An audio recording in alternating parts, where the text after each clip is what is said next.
তাহলে কেন এই নেকুপুসুপনা করে আসলে তৃণমূল কংগ্রেসকে সুবিধা পাইয়ে দেওয়ার এই খেলাটা খেলছে বামেরা? কখনো 2026-এর ভোটে, 2024-এর ভোটে, কখনো ব্যালট বক্সে, কখনো নো ভোট টু বিজেপি নামক একটি আন্দোলন করে বা অরাজনৈতিক কিছু আন্দোলন করে।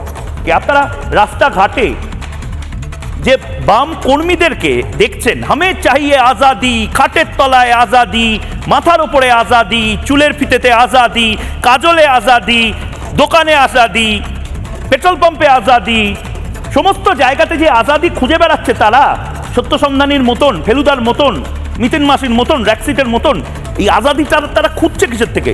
একবারও তো বলে না তারা তৃণমূল সে আজাদি, তৃণমূল কংগ্রেসে আজাদি তারা একবারও মুখে পর্যন্ত আনে না।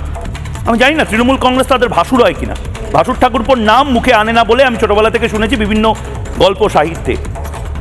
এই বামেরা মুখেই আনে না নামটা তৃণমূল সে আজাদি। আরে 26-এ নরেন্দ্র মোদীর সরকার ফেলার জন্য লড়ছো না ভাই, তুমি লড়ছো মমতা বন্দ্যোপাধ্যায়ের সরকার ফেলার জন্য, এবং সেখানে তোমার অবস্থান স্পষ্ট করো।